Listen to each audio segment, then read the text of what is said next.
संदिग्ध आतंकी सरफराज से पूछताछ में कई बड़े खुलासे हुए हैं। 2005 में मुंबई से इंदौर में शिफ्ट हुआ था सरफराज का परिवार।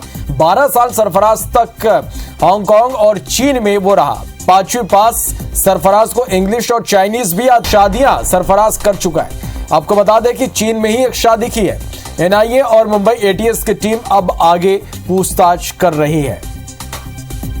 तो ये बड़ी खबर आपको बता दें कि मुंबई में बड़ा आतंकी हमला करने के फिराक में घूम रहे सरफराज को इंदौर एटीएस ने हिरासत में लिया है, जिससे पूछताछ में कई खुलासे हुए। मुंबई एटीएस और एनआईए के अधिकारी भी इंदौर अब पहुंचेंगे, जो सरफराज को मुंबई लेकर जाकर उससे पूछताछ करेंगे। चले दीपक हमारे संवाददाता ज्यादा जानकारी के साथ फोन लाइन पर जुड़ा। दीपक, सरफराज ने कई राज उगले हैं और क्या खुलासा हो सकता है और अभी तक हुए इस पूरे मामले में खुलासा? देखिए श्रवण, अभी लगातार सरफराज से पूछताछ की जा रही है और जो जिस तरीके से पूछताछ में कई अहम जानकारियां लगी हैं। दरअसल सरफराज का जो परिवार है 2005 में मुंबई से इंदौर में शिफ्ट हुआ था। ये यहीं पर रह रहे थे और सरफराज इसी दौरान मुंबई और चीन में रहा है 12 साल तक। ट्रैक रिकॉर्ड मिला है, इसके पासपोर्ट से जो जानकारी मिली है कि ये वहां पर अलग अलग जगहों पर काम करता था, खासतौर पर रेस्टोरेंट्स में। और सरफराज 2021 से इंदौर आ चुका था। यहाँ पर उसकी खजराना में मेडिकल की शॉप थी। हालांकि सरफराज 5वीं पास ही है, लेकिन उसे हिंदी इंग्लिश का भी अच्छा खासा नॉलेज है। साथ ही साथ वो चाइनीज लैंग्वेज भी जानता है। इसके अलावा वो मेडिकल स्टोर पर संचालन भी कर रहा था, तो ये भी एक बड़ी बात है। हालांकि फिलहाल पुलिस पूछताछ करती है। और एक सबसे बड़ी बात जो निकलकर सामने आई है श्रवण, वो ये कि सरफराज ने अलग अलग मल्टीपल शादियां की थी, जिसमें कि एक शादी उसकी चीन में भी हुई थी। और जैसा कि पूछताछ में निकलकर सामने आया कि सरफराज ने ये बताया है कि उसकी जो चीन में शादी हुई थी वो शादी उसकी टूट गई और शायद इसी का बदला लेने के लिए उसके नाम से इस तरीके का मेल किया गया है। हालांकि इंदौर पुलिस पूरे मामले की जांच कर रही है। जो उसने मेल आईडी बताया है उसको रिकवर किया जा रहा है। साथ ही साथ अब चूंकि ये पूरा इनपुट जो था एनआईए और मुंबई एटीएस की तरफ से इंदौर पुलिस को मिला था और उसी के आधार पर सरफराज को हिरासत में लिया गया है। तो आगे की पूछताछ अब जो राष्ट्रीय सुरक्षा एजेंसियां हैं वो इस पूरे मामले को करेगी। लेकिन निश्चित तौर पर कहीं और भी बड़े अहम खुलासे हो सकते हैं, क्योंकि जिस तरीके से सरफराज से पूछताछ में जो ट्रैक रिकॉर्ड निकलकर सामने आ रहा है वो कई सारे सवाल खड़े करता है कि इतने सालों तक वो रहा और अभी कहां पर रहा है, किन किन लोगों के संपर्क में रहा है। इन सब चीजों की पूछताछ की जा रही है। हालांकि लेकिन जब कल पुलिस ने सरफराज के परिवार को पूछताछ के लिए बुलाया था और उसके बाद जब उसे फोन किया गया तो ये तुरंत ही थाने पहुंच गया था। तो फिलहाल पुलिस इस मामले की भी जांच कर रही है। लेकिन निश्चित तौर पर अब आगे के जो इनपुट्स है उसके आधार पर जो राष्ट्रीय सुरक्षा एजेंसी है एनआईए वो आगे पूछताछ करेगी। इसके अलावा मुंबई एटीएस भी इस पूरे मामले में अब आगे की पूछताछ करेगी।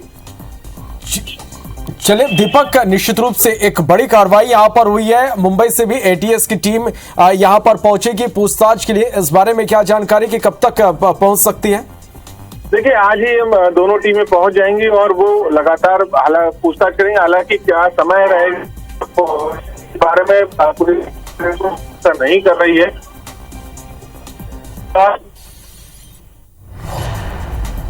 चलो दीपक, तकनीकी वजह से आपकी आवाज स्पष्ट रूप से हम तक नहीं पहुंच पा रही, तो अब इस पूरे मामले में एनआईए और एटीएस की टीम भी यहां पर पहुंचेगी और सरफराज के परिवार से पूछताछ इस पूरे मामले में करेगी। तो एक बड़ा खुलासा, एक बड़ी कार्रवाई यहां पर हुई है। 12 साल तक चीन में सरफराज रह चुका है, 4 शादियां कर चुका है और 5वीं पास है, लेकिन कई लैंग्वेज सरफराज को आते हैं। और आपको बता दें कि 2005 में मुंबई से इंदौर में सरफराज का परिवार शिफ्ट हुआ।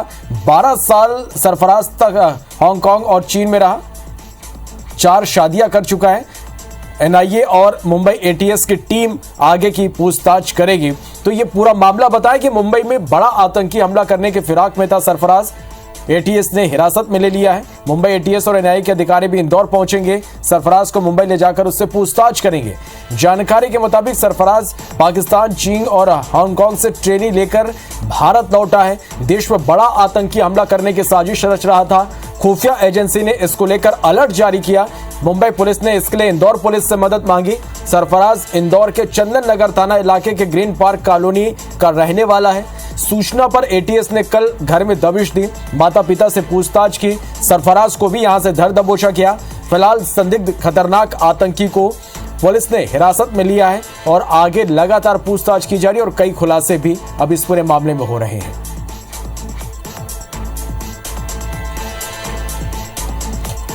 तो इंदौर एटीएस की टीम लगातार पूछताछ कर रही है। आतंकी हमले के अलर्ट के बाद यह पूरी कार्रवाई हुई है और कई खुलासे हुए। 2005 में मुंबई से इंदौर सरफराज का परिवार शिफ्ट हुआ। 12 साल सरफराज आपको बता दें कि हांगकांग और चीन में रहा।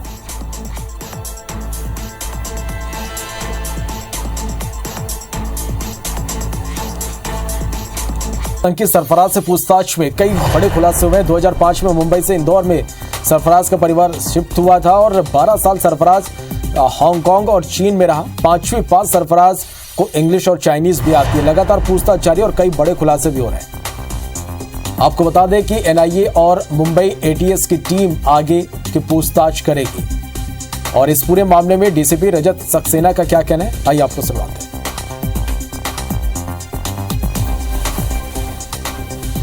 इंदौर पुलिस कंट्रोल रूम को मुंबई पुलिस और एनआईए के माध्यम से एक सूचना प्राप्त हुई थी कि एक संदिग्ध व्यक्ति इंदौर में अभी निवास कर रहा है। उस सूचना के आधार पर और आईडी कार्ड के पते के आधार पर उसे बुलाया गया है, उससे जानकारी ली जा रही है और अभी प्राथमिक इन्वेस्टिगेशन चल रहा है।